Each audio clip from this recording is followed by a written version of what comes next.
et je retrouve des visages que je connais. Claude, lorsque j'ai été élu très très jeune, puisque j'avais 32 ans et demi, le conseiller général des Bouches-du-Rhône le 3 décembre 89, eh bien Claude était là, il a fait partie des gens qui ont participé à cette campagne. Jean-Marie Le Pen était venu à Salon-de-Provence exactement le jeudi 1er décembre, et ça avait été évidemment quelque chose d'extraordinaire pour moi. Merci d'être présent ce soir, mes amis. Effectivement, on relance la machine. Elle a un peu ronronné pendant quelques années, cette machine, sur Salon et sur le pays salonnais, sur cette circonscription. Elle a ronronné bien pour des raisons diverses, hein, on ne va pas y revenir là-dessus. Il y a eu la scission de 99, puis il y a eu surtout des gens, j'ose le dire, qui soi-disant étaient des responsables et qui ont été d'une incompétence assez faramineuse. Donc aujourd'hui, j'ai l'honneur d'être mandaté pour organiser cette circonscription. Je m'occupe de Salon-de-Provence en direct. Vous avez suivi ma campagne, j'imagine. Donc maintenant, je suis à nouveau réélu au conseil municipal de Salon.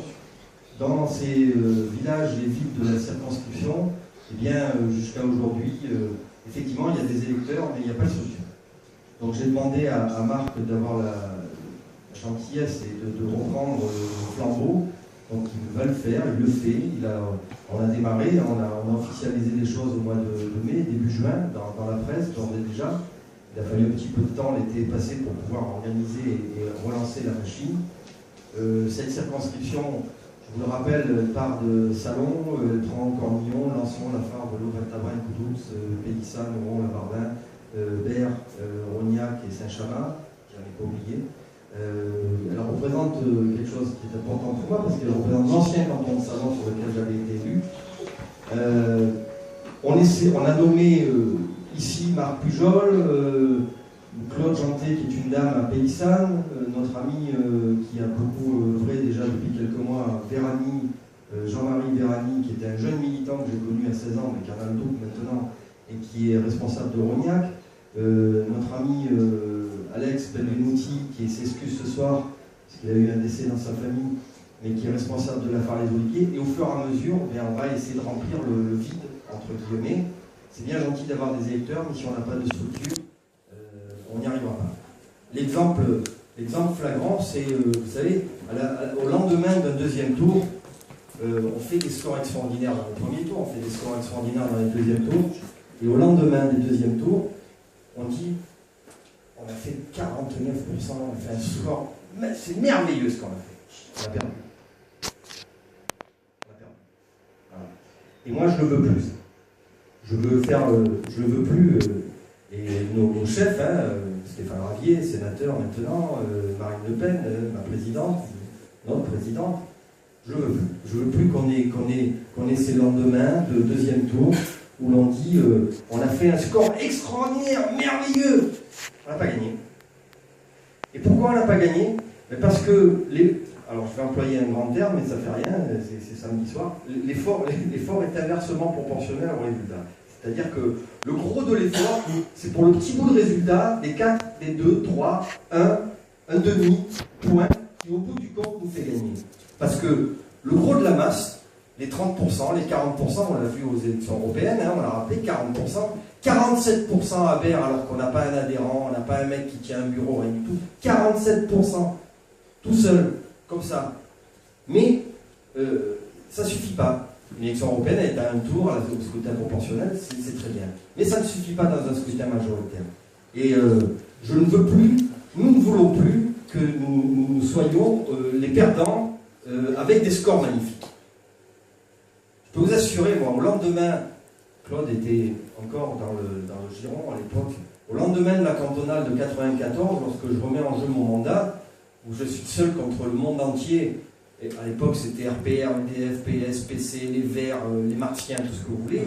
J'ai fait 49,35. J'ai fait un score extraordinaire. J'ai perdu mon mandat. Voilà.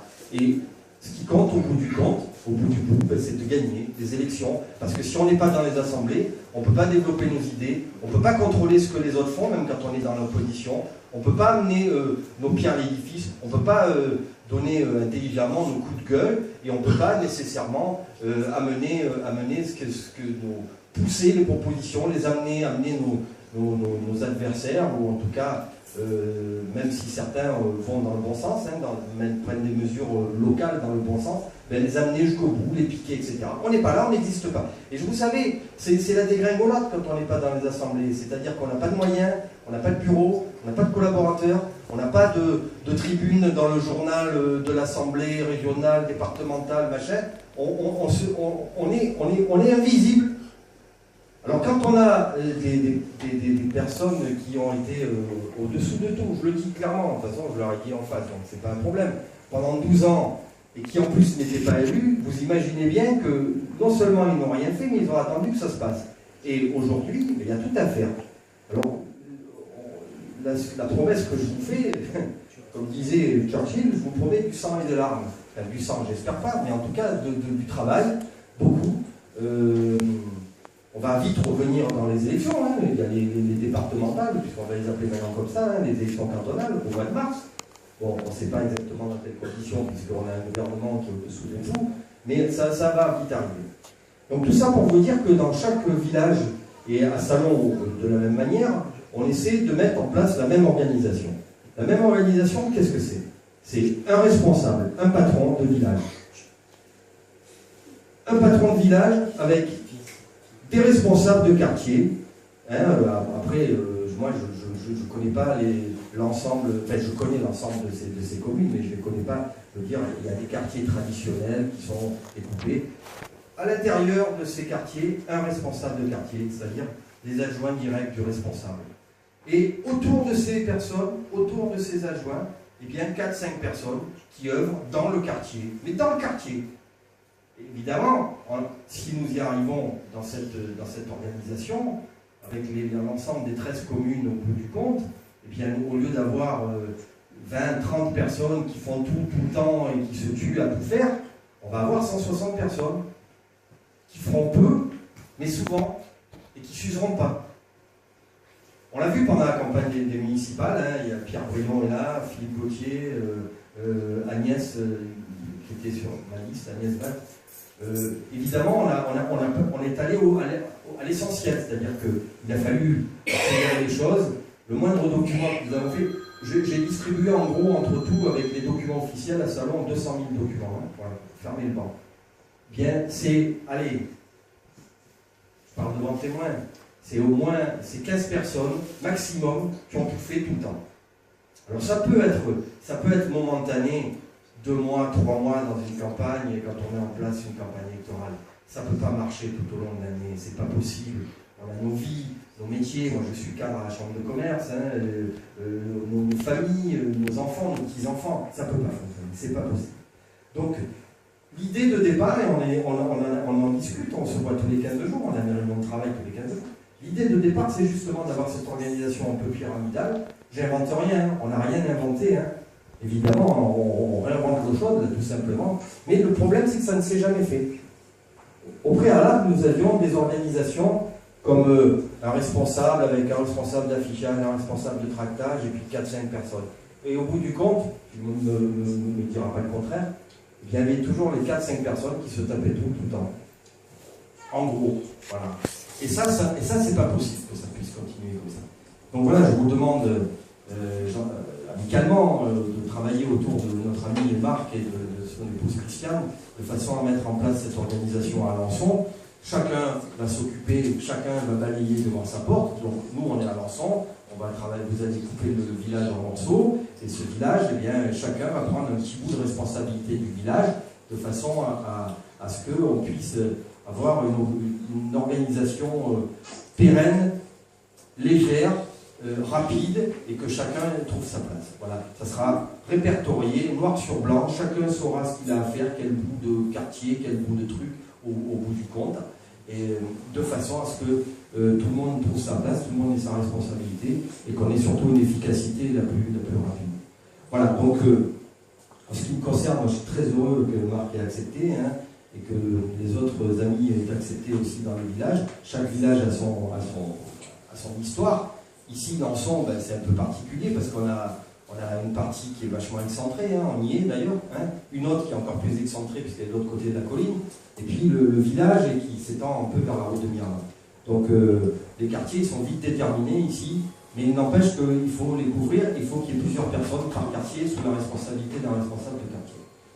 Voilà ce qui concerne l'organisation. Je ne vais pas vous parler, je ne vais pas vous faire un point sur l'actualité politique, hein. Vous suivez aussi bien que moi l'actualité politique par BFM, par Facebook, par Twitter, par tout ce que vous voulez. Je suis très heureux d'avoir participé à la campagne des sénatoriales et d'avoir participé à élire, puisque j'ai donné ma voix, mais aussi on a fait campagne pour élire le sénateur Stéphane Ravier, maire du 7e secteur de Marseille. Je suis très heureux d'avoir participé à la campagne des européennes où on a fait, je le rappelle, le score de la 8e circonscription, c'est quasiment 35%. C'est-à-dire que demain, on a une législative. Ici, on a toutes les chances d'avoir un député sur cette circonscription. Donc, c'est ce petit, voilà, ce travail, cet inversement proportionnel, c'est-à-dire beaucoup de travail pour le résultat final des 4-5% qui font gagner au bout du compte.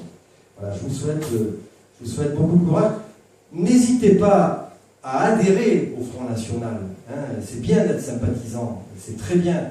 Mais c'est mieux d'être adhérent, d'abord parce que vous êtes informé, d'abord parce que c'est une adhésion qui n'est pas très chère pour l'année, vous avez toutes les catégories hein, sur le bulletin, je vous laisserai le faire avec votre responsable local, mais c'est aussi un acte militant, un acte fort. Hein, c'est vrai qu'il y a quelquefois des sympathisants qui sont plus actifs que des militants, mais c'est des adhérents. Mais c'est bien d'être adhérent. C'est bien parce que vous faites partie de la famille. Voilà, vous faites partie de la famille, vous avez un numéro de carte, vous recevez des informations par la Fédération des Bouches-du-Rhône, par Paris, etc. Vous faites partie de la maison. Voilà. Donc ça c'est important. Marc a les bulletins d'adhésion. Le circuit, il est simple, hein, il me les remet, ça passe par Marseille, ça monte à Paris. Quelques semaines après, je reçois la carte. Si vous êtes adhérent, si vous renouvelez une adhésion, vous la recevez directement. Si vous êtes nouvel adhérent, c'est moi qui la reçois, de façon à ce que je la remette à votre responsable et que celui-ci vous connaisse éventuellement. S'il ne vous connaît pas, parce qu'il y a des gens qui adhèrent par Internet directement et qu'on ne connaît pas nécessairement. Voilà. Donc c'est ce que je voulais passer comme message ce soir. Je suis très heureux, Marc, de la relance de cette section à Alençon-Provence. On a eu de belles heures ici à Alençon par le passé, et je parle sous l'autorité de mon ami Claude Chex, que j'ai beaucoup de plaisir à revoir ce soir. Il y a longtemps que je ne s'était pas vu, Claude. Ça me fait très plaisir de te voir. Claude avait beaucoup travaillé pour cette élection en 89. C'était simple et c'était moins simple hein, qu'aujourd'hui, parce que je veux dire, aujourd'hui, quand vous êtes sur les marchés, etc., vous dites que vous êtes au Front National, ça se passe pas trop mal. On n'a pas, voilà, à l'époque, quand il nous est arrivé quand même de recevoir un tas de choses sur la gueule, à savoir des caillasses, des boules de pétanque, des coups de fusil, à plomb, etc. Donc c'est un peu plus cool aujourd'hui, malgré tout. Hein, voilà. Hein, bon. Donc n'hésitez pas. Aujourd'hui, on a le vent en poupe. Marine Le Pen a besoin de nous. Elle n'arrivera pas à la présidence de la République sans notre travail et sans l'acharnement que nous allons mettre sur le terrain. Là encore, hein, de toute manière, pour la présidence de la République, il n'y a que 2 candidats au deuxième tour. Hein, il n'y a pas de triangulaire.